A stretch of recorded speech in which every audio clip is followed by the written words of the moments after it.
na carta que Paulo escreve para a igreja que se encontra em Roma, carta aos Romanos.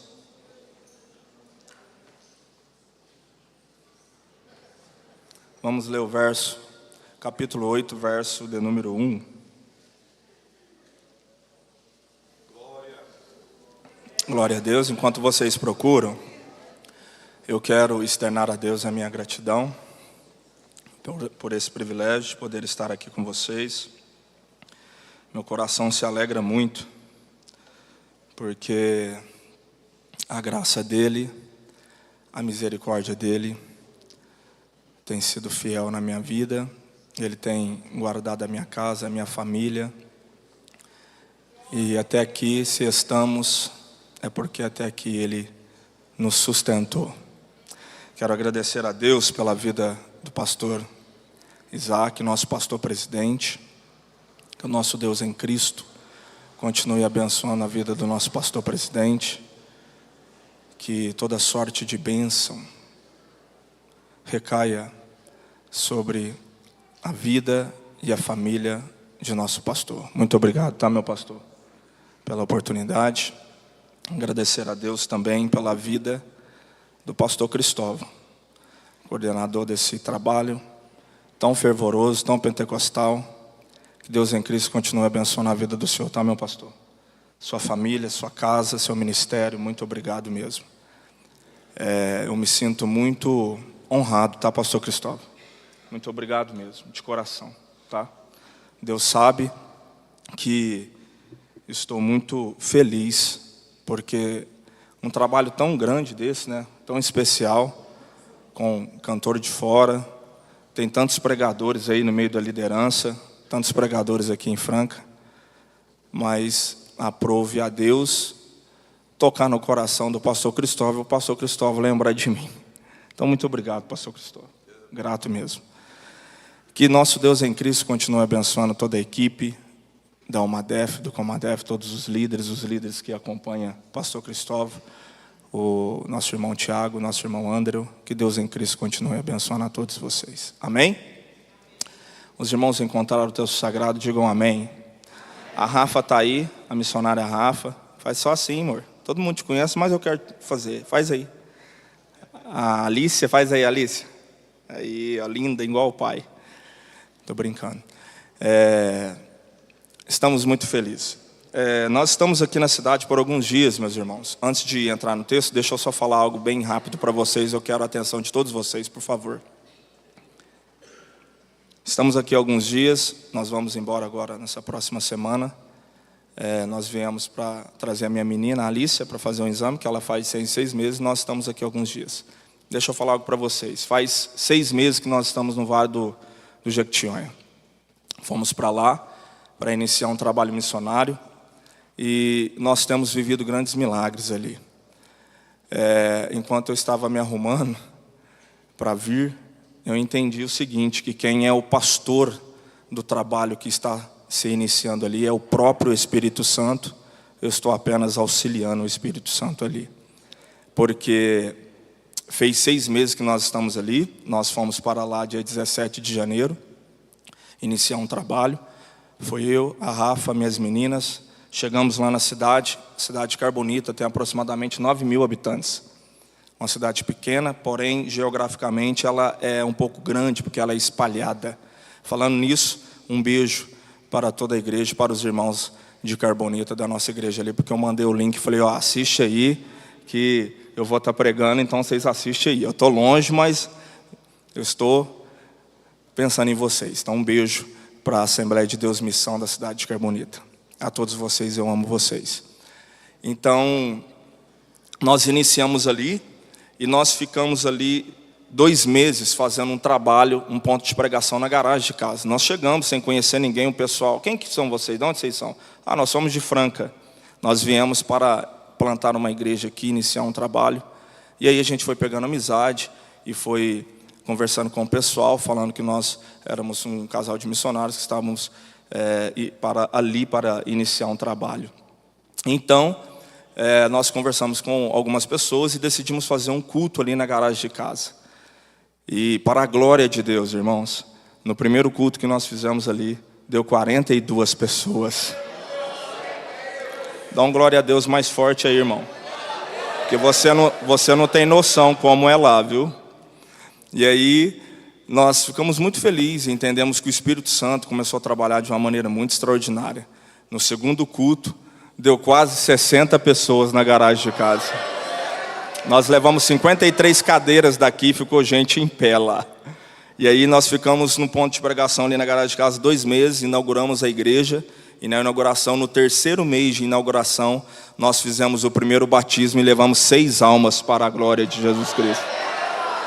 O pastor presidente esteve lá, foi uma bênção.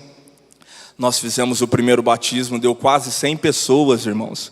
Nós levamos um ônibus com 40 pessoas e foram mais de 10 carros para o primeiro batismo. Então nós fizemos o primeiro batismo ali com 6 almas, no dia 2 de junho e no dia 14 de julho. Agora, esse mês, dia 14 de julho, nós batizamos mais uma alma para a glória de Jesus Cristo. E eu falei para o Senhor, Senhor, se o Senhor quiser me dar 2, 3 almas por mês aí, eu vou ficar feliz. Todo mês eu faço batismo.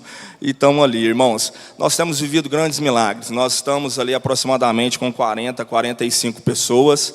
E estamos muito felizes, com 4 meses inaugurado a igreja na cidade. E nós já estamos...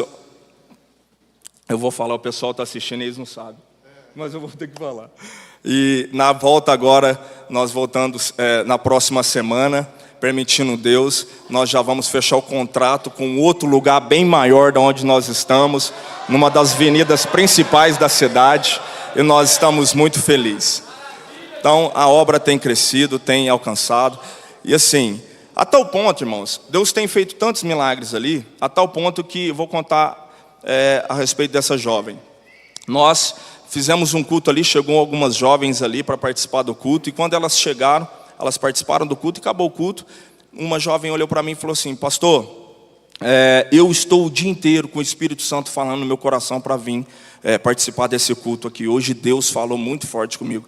Ela estava afastada já fazia alguns anos, e ali ela foi, começou a congregar conosco, e ela desceu as águas, batizou, e ela está conosco. E ela gosta de jogar uma bola, gosta demais, joga muito. Eu fui lá ver, pastor.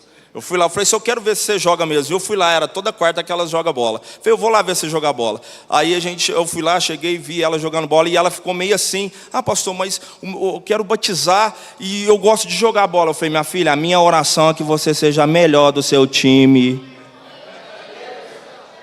Eu falei assim, outra, se eu for lá ver você jogar bola e você não fazer gol, eu vou danar com você, viu? Falei para ela, porque lá é um pouco meio complicado com isso, sabe? Alguns lá não deixam jogar bola. Eu falei, não, minha filha, aqui você pode jogar bola, e outra, você não vai me envergonhar não, viu? Você entra no campo e ganha, faz gol, e ela está lá para a glória de Jesus, batizou, está firme conosco. Glória a Deus por isso.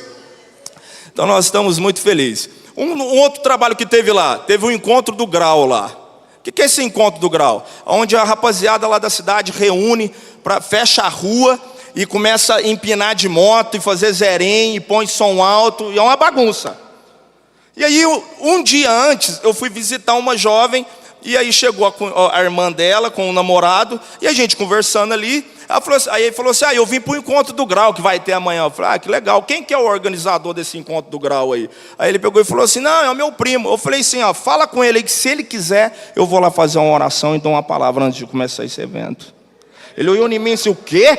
Você vai lá, pastor? Você não tem noção como é que é não. Eu falei, eu vou, o prefeito vai, os vereadores vai. Eu falei, por que o pastor não pode ir? Eu vou também.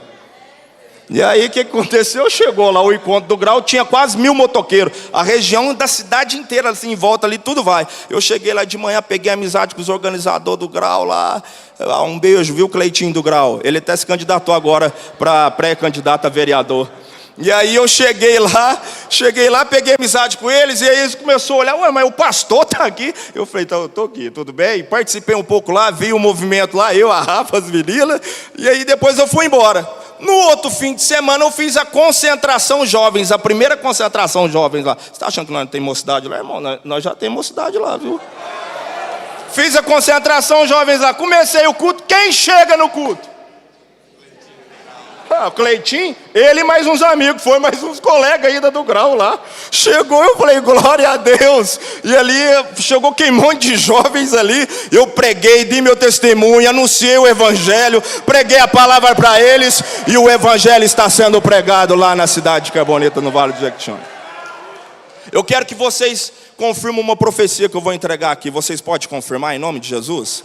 Eu vou falar assim, ó, em nome de Jesus, Deus vai nos dar uma igreja igual a sede lá em Carbonita, amém? Amém? Então eu profetizo em nome de Jesus que Deus vai nos dar uma igreja do tamanho da sede na cidade de Carbonita, no Vale do Jequitinhonha, amém? Onde dá 2 ou 3 confirma, é ligado no céu. Amém? Vamos para a palavra? Vamos para a palavra? Então vamos. Romanos capítulo 8. Quero fazer um pedido de coração para vocês, tá? Do fundo da minha alma, com toda sinceridade. Quando vocês forem orar, orem pela minha família, pela minha casa, amém? Os irmãos vão orar? Amém. Romanos capítulo 8, a partir do verso de número 1. Nós vamos ler só o verso de número 1. E depois nós vamos ler o verso de número 35. Portanto, agora, nenhuma condenação há para os que estão em Cristo Jesus, que não anda segundo a carne, mas segundo o Espírito. Verso 35. Quem nos separará do amor de Cristo? Amém? Vamos lá. Olhe para mim. A carta aos Romanos é um dos maiores tratados teológicos do apóstolo Paulo. O apóstolo Paulo vai tratar sobre a doutrina do pecado e da justificação pela fé. E o tema da minha mensagem é esse, eu quero que vocês repitam após mim, por gentileza. Justificados pelo sangue. Por favor, 1, 2, 3. Esse é o tema da mensagem. Amém? 1, 2, 3. O apóstolo Paulo vai falar sobre a justificação pela fé. O apóstolo Paulo vai tratar sobre a doutrina do pecado e vai falar sobre a justificação pela fé. A maioria dos teólogos fala que a carta aos Romanos é um dos maiores tratados teológicos do apóstolo Paulo. Ele não conhecia pessoalmente os irmãos de Roma, mas ele tinha um desejo muito grande, porque não foi o apóstolo Paulo que fundou a igreja de Roma. Ele tinha um desejo muito grande de ir lá visitar os irmãos. Só que o apóstolo Paulo também vai falar que muitas vezes ele foi impedido de ir, porque o Senhor não deixou ele ir. Então ele vai escrever essa carta para os irmãos que estavam em Roma, que se encontravam ali na igreja reunidos, os irmãos em Cristo. Então tem os irmãos que estão em Cristo ali na igreja de Roma e também alguns judeus que estavam no processo de conversão e já tinham convertido. O apóstolo Paulo manda a sua carta. E o apóstolo Paulo vai falar no capítulo 1 dizendo assim, presta atenção. Ele vai falar que todos os gentios, ele vai falar no capítulo 1 sobre a depravação dos gentios. Todos os gentios, todos os homens, eu e você, estão condenados debaixo do pecado. Ele vai falar dizendo assim no versículo 18: porque do céu se manifesta a ira de Deus sobre toda a impiedade e injustiça dos homens, que detêm a verdade em injustiça. Ele vai falar que os homens preferiram o pecado do que a Deus. Ele vai falar que os homens preferiram virar as costas para Deus e se entregou ao pecado, se entregou às suas vontades carnais. A tal ponto que ele fala no versículo 21 dizendo assim, porquanto tendo conhecido a Deus, não o glorificaram como Deus, nem lhe deram graças. Antes, em seus discursos se desvaneceram, em seu coração insensato se obscureceu, dizendo, sábios tornaram-se loucos. Os homens se entregam aos pecados. Os homens viram as costas para Deus. A tal ponto que ele vai falar no versículo 23, dizendo assim, e mudaram a glória do Deus incorruptível em semelhança da imagem do homem corruptível, a de aves, a de quadrúpedes e a de répteis. Pelo que também Deus os entregou às concupiscências de seus corações, à imundícia, que desonrem os seus corpos entre si. A tal ponto que ele fala que as mulheres começaram a deixar o seu uso natural, se inflamando com outras mulheres. E os homens deixaram seu uso natural, se inflamando com os outros homens. Aí o que Deus faz? Deus os entrega às suas vontades carnais. Deus os entrega às suas concupiscências carnais. E o apóstolo Paulo vai deixar bem claro que todos estão debaixo do pecado, e do céu se manifesta a ira de Deus. O homem agora está em guerra contra Deus, porque o homem preferiu o pecado. O apóstolo Paulo fala isso. Só que o que é extraordinário, que no versículo 16, ele vai falar assim, porque não me envergonho do evangelho de Cristo, pois é poder de Deus para a salvação de todo aquele que crê. Que o apóstolo Paulo está falando? Ele está falando é o seguinte: toda a humanidade está caída, eles preferiram o pecado, eles viraram as costas para Deus, eles estão perdidos, eles estão condenados e sujeitos ao inferno. Só que o apóstolo Paulo bate no peito como se estivesse se orgulhando, falando, porém, eu não me envergonho do evangelho. Por quê? O que ele está querendo dizer? Ele está falando, porque a salvação, a palavra de salvação que toda a humanidade precisa, eu prego ela. A palavra de salvação que todos os perdidos precisam ouvir, eu carrego. Eu não me envergonho do evangelho, porque é poder de Deus para a salvação para todo aquele que nele crê.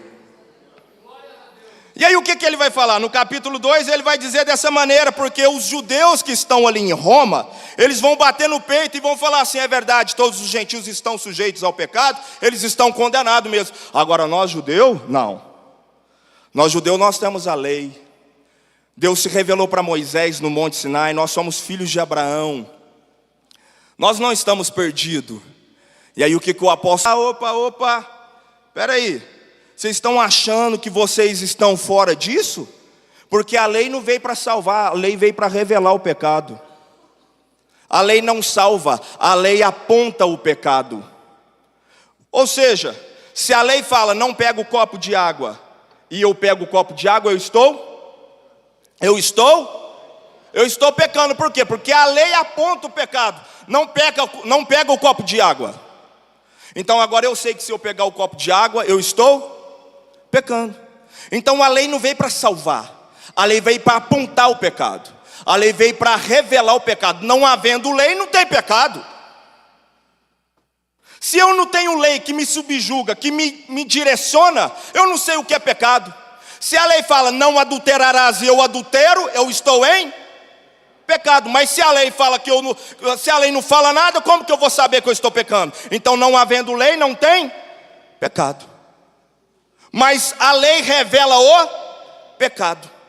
Então a lei não veio para salvar, a lei veio apenas para apontar o pecado. E o que o pecado faz? O pecado pega a lei, se fortalece e me mata, porque eu não consigo cumprir a lei. Porque se a lei fala não cobiçarás, eu cobiço. Então o que ele faz? O pecado fala não cobiçarás, a lei fala não cobiçarás. Aí o pecado vem a cobiça e fala, e aí, vai cobiçar? Eu não consigo, não resisto, eu cobiço. Ele pega a lei e me mata, porque a lei fala, se cobiçar, tem que morrer. Se pecar, tem que morrer. Errou, vai para o inferno. Então o pecado pega a lei, se fortalece e me mata.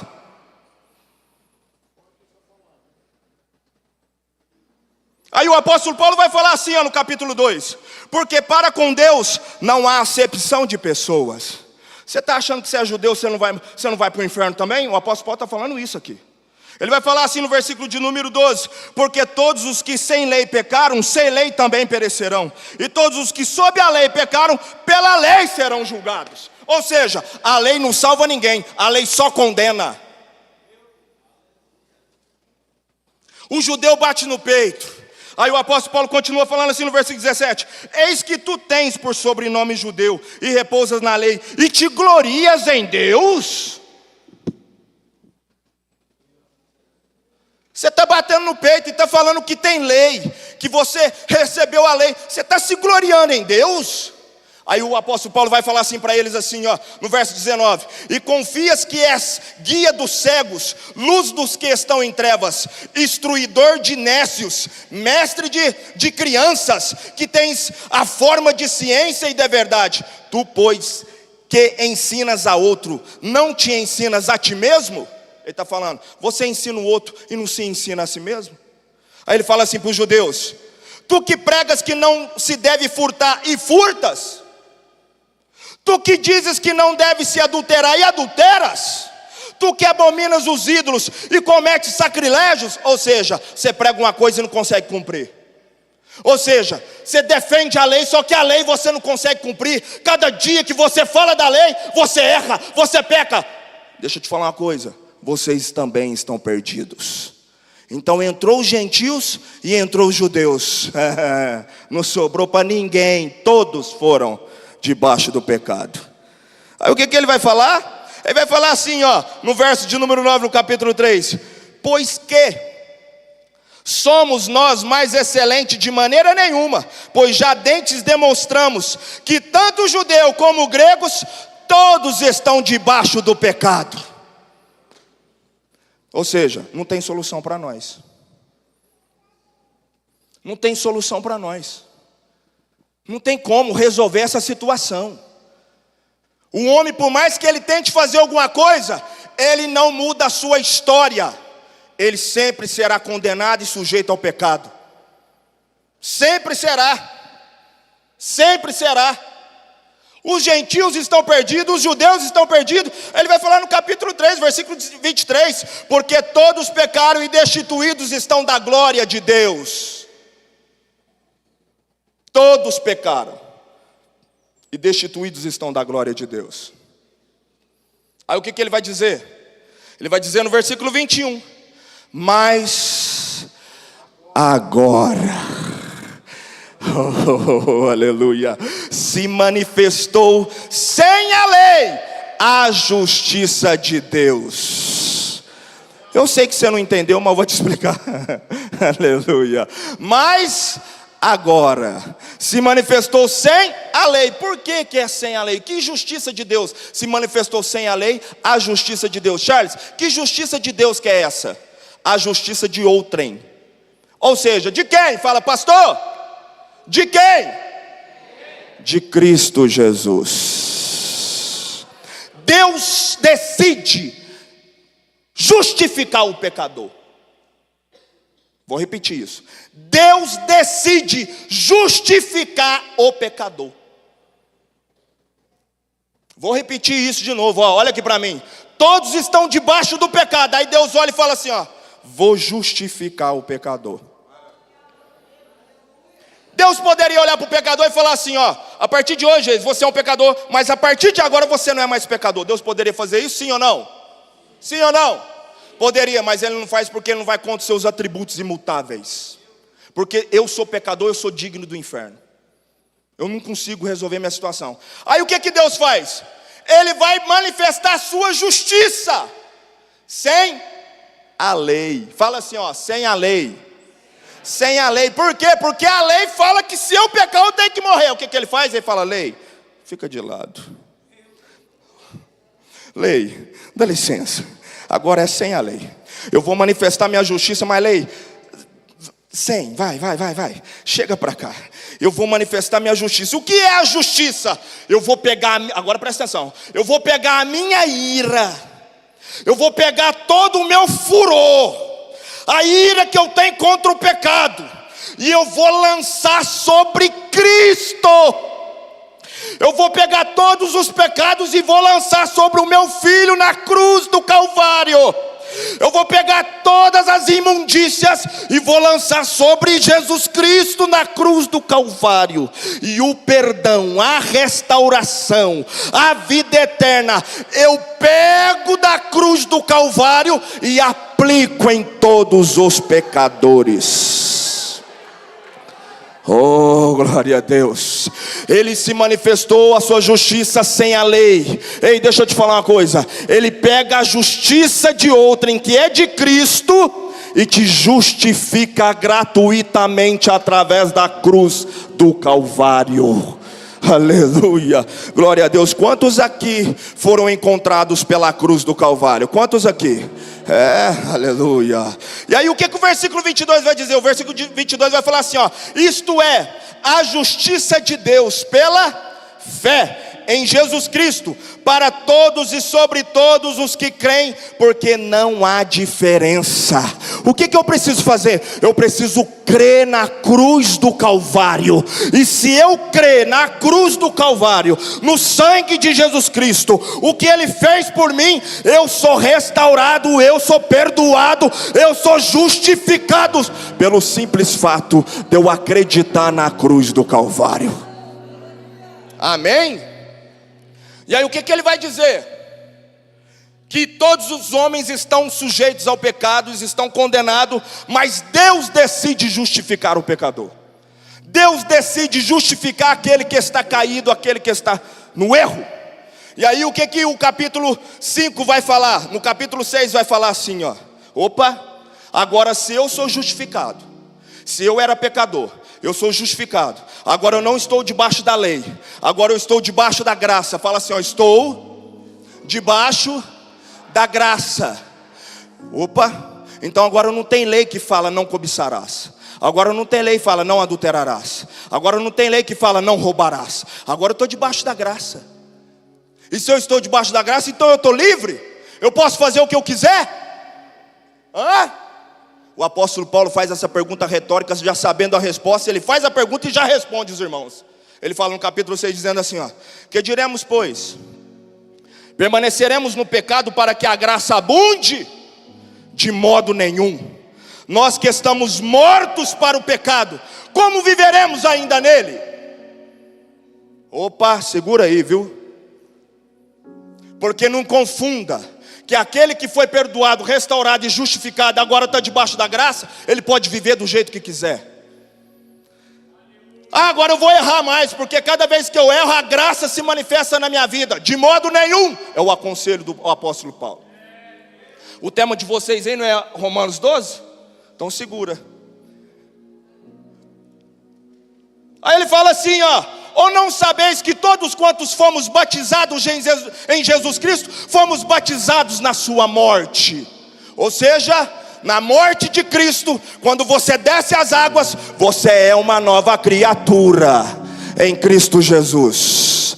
Você é uma nova criatura. E aí ele vai falar no versículo 19, dizendo assim, ó: falo como homem, pela fraqueza da vossa carne, pois que assim como apresentaste os vossos membros para servirem à imundícia e à maldade para a maldade, assim apresentai agora os vossos membros para servirem à justiça para a santificação.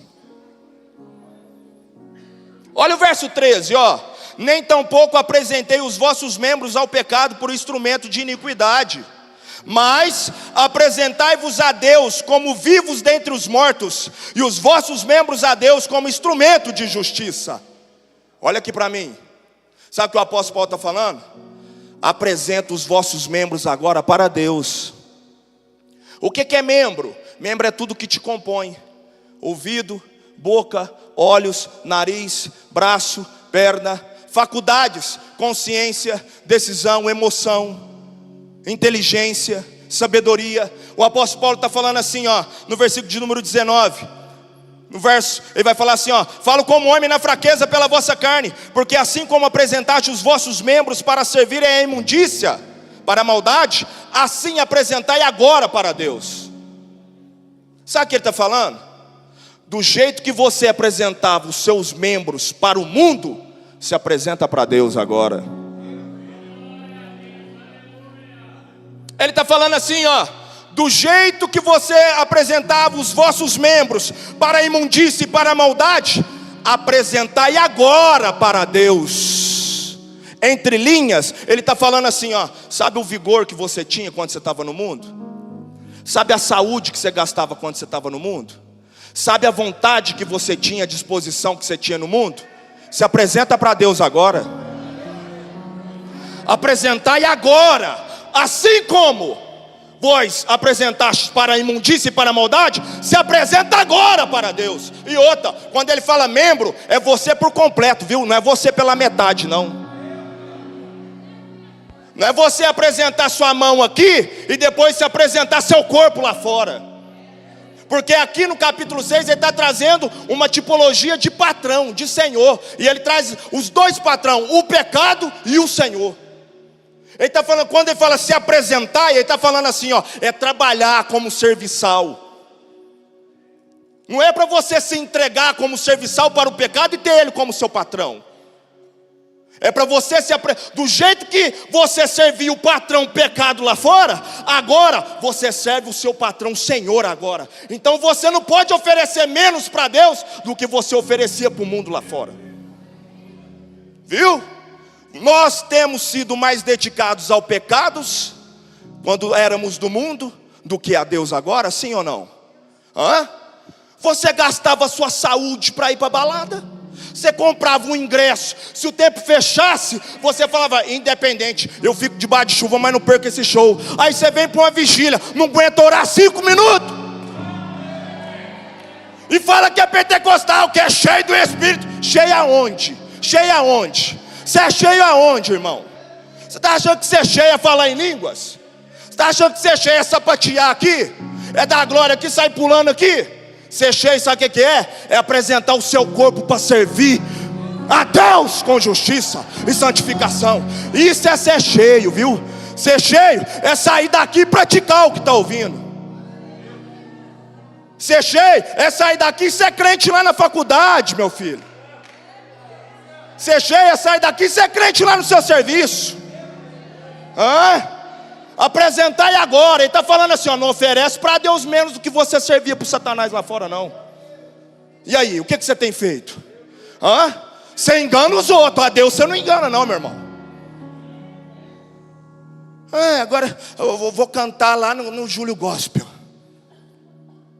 Aí amanhã, aonde está? O que você está acessando? Como que você está se apresentando? Deixa eu te falar uma coisa, o apóstolo Paulo está falando assim, o seu Senhor não aceita dividir não. Aqui a gente tem essa cultura, eu trabalho até meio-dia, depois do almoço eu faço outra coisa. Na época não, se você é escravo de um, você não pode trabalhar para o outro. Você é exclusivo daquele Senhor. Aleluia. O apóstolo Paulo está falando assim, presta atenção. O pecado, você servia a ele. Não tem como você servir o pecado e servir a justiça não. Ou você serve a imundícia, ou você serve a justiça. Apresentar é agora. E essa apresentação que ele usa dois caminhos teológicos. O primeiro é esse, de serviço. O segundo é Romanos 12, versículo 1, é culto. Então eu me ofereço para trabalhar e eu me ofereço para cultuar. E outra, quando fala assim, apresentai o vosso corpo como sacrifício vivo. Fala assim, sacrifício vivo. Vai de novo, sacrifício vivo. Por que vivo e não morto? Por que o texto fala assim, oferecei os vossos corpos como sacrifício vivo? Por que não é sacrifício morto? Por que eu tenho que me oferecer vivo? Porque quem tinha que morrer já morreu.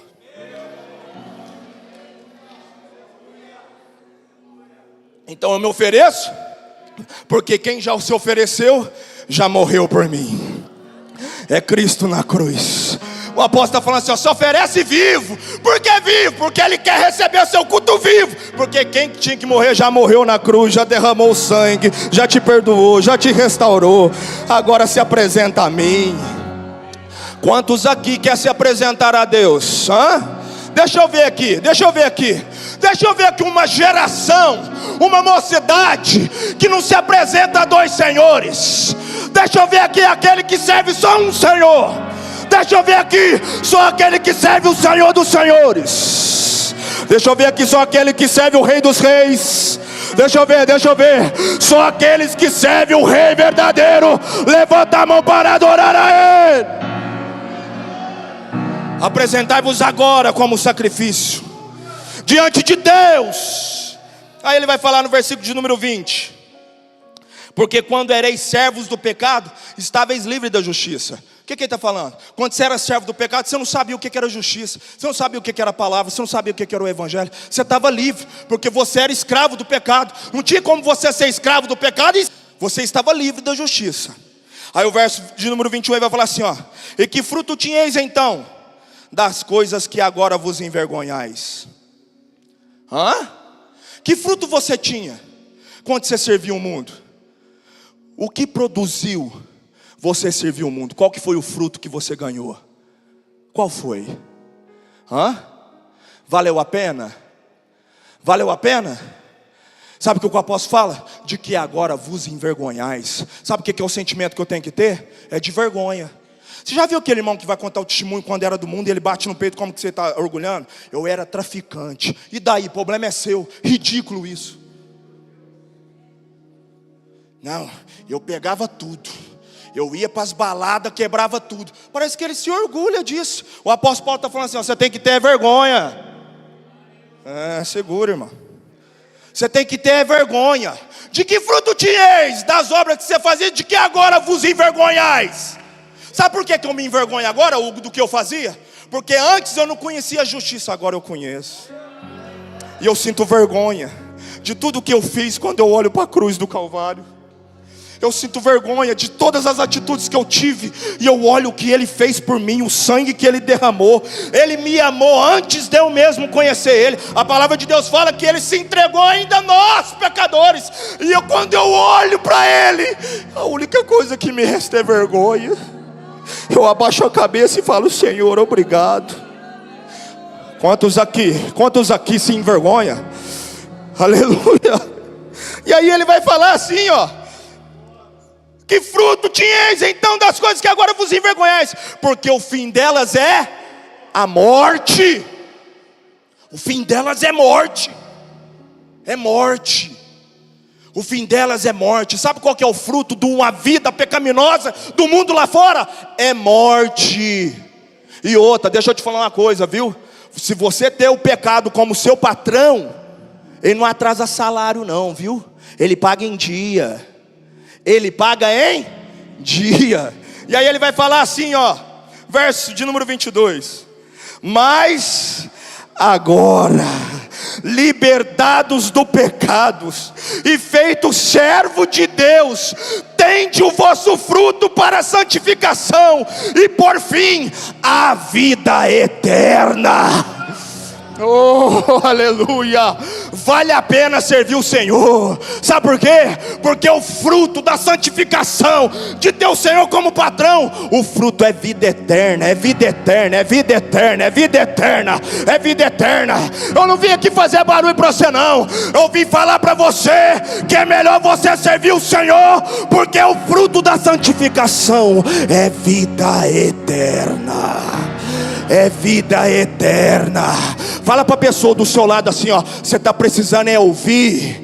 É sobre a vida eterna. É isso que Deus tem. Fala para ele. Deixa eu te falar uma coisa. Deus não te chamou para te dar carro novo. Deus não te chamou para ter títulos aqui. Deus não te chamou para passar na faculdade de medicina, de advogado, para você bater no peito, andar com o iPhone 15. Ei, eu sou bonitão, eu sou pregador, eu sou cantor. Deixa eu te falar uma coisa. Deus tem vida eterna para você. Isso aqui é passageiro. Eu sirvo a Deus, não é porque eu quero ser pregador, eu quero ser pastor. Eu quero a vida eterna. Eu quero o céu. Eu quero rua de ouro. Eu quero rio cristalino. Eu quero a eternidade. Fala para a pessoa do seu lado, você tem que querer a eternidade, viu? Fala para ele, você tem que querer a eternidade. Você está achando que o culto se resume aqui? Fala para ele, você está achando que o culto se resume aqui? Tem um céu que te espera. Tem um céu que te espera. Tem um céu que te espera. Ei, deixa eu te falar uma coisa. O mundo lá fora não quer jovens inteligentes, porque inteligente tem um monte lá fora. O mundo lá fora não quer uma mocidade que tem dinheiro, que é boa no intelecto. O mundo lá fora quer uma mocidade cheia de Deus, que ama o céu, que quando chega lá fora para o traficante, quando chega lá fora para a prostituta, ele fala: eu quero te oferecer o céu. É o céu, é o céu, é vida eterna, é vida eterna, é vida eterna. Eu quero o céu. Eu quero morrer e ir para o céu, pastor Cristóvão. Eu quero, quando o Senhor me chamar, eu quero ir para o céu, irmão. Eu não estou aqui para ficar perdendo tempo, não. Eu não estou aqui para ficar pulando. Hoje o culto é isso, hoje eu não vou. Eu quero o céu, eu quero o céu. Eu quero o céu. Quantos aqui querem o céu, irmãos? Aleluia. Receba essa graça de Deus que eu estou recebendo aqui essa noite. Receba essa unção de Deus que eu estou recebendo aqui essa noite. Recebe a unção da palavra agora, para te renovar, para te restaurar essa noite. Charaço. Tia la basúria. Tia la indaramastúria. Acabou meu tempo. Acabou meu tempo. Acabou. Deixa eu concluir.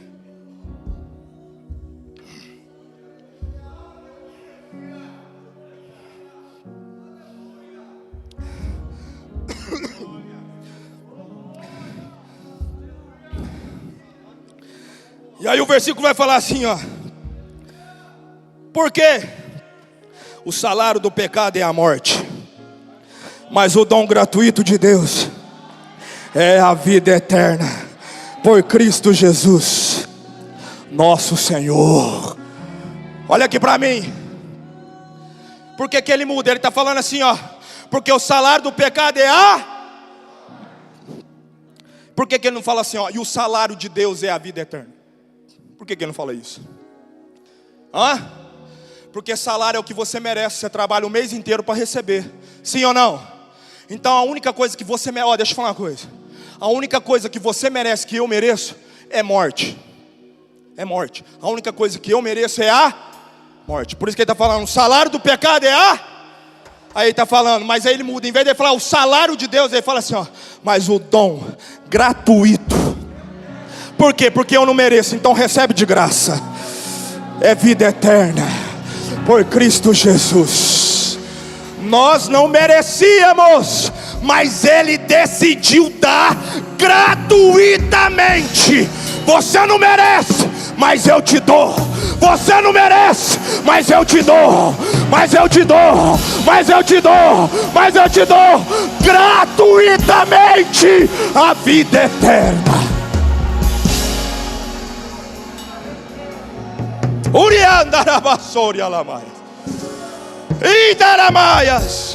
E para esses que eu já falei tudo aqui, que você já entendeu a mensagem, ele vai falar assim, ó. Portanto agora, nenhuma condenação há para os que estão em Cristo Jesus, que não anda segundo a carne, mas segundo o Espírito. Quantos aqui, quantos aqui? Uma geração que não anda na carne é uma geração que anda no Espírito. Cadê? Cadê? Cadê? Cadê? Cadê a geração do Espírito?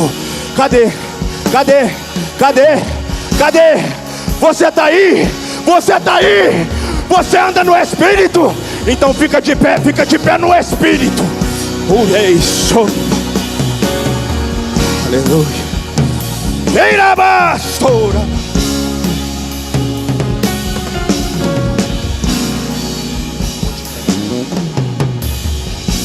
Aleluia.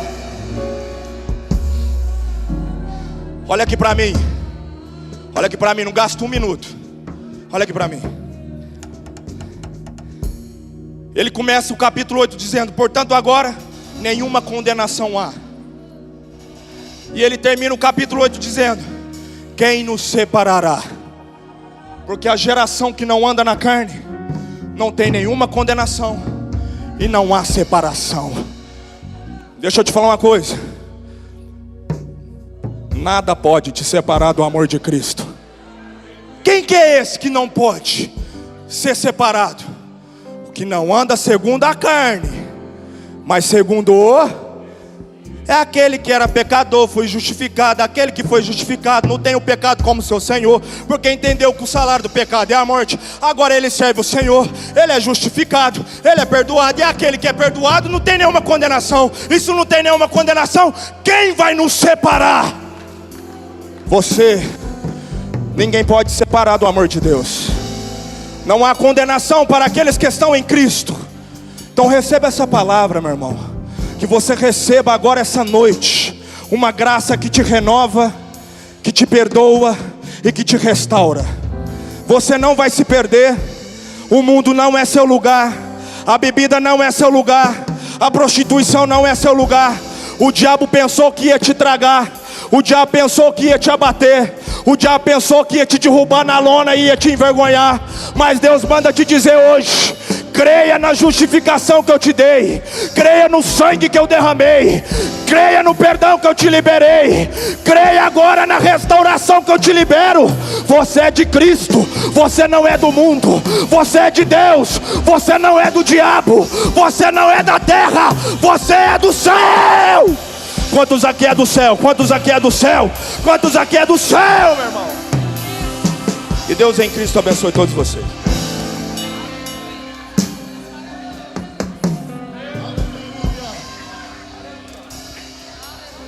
Aleluia.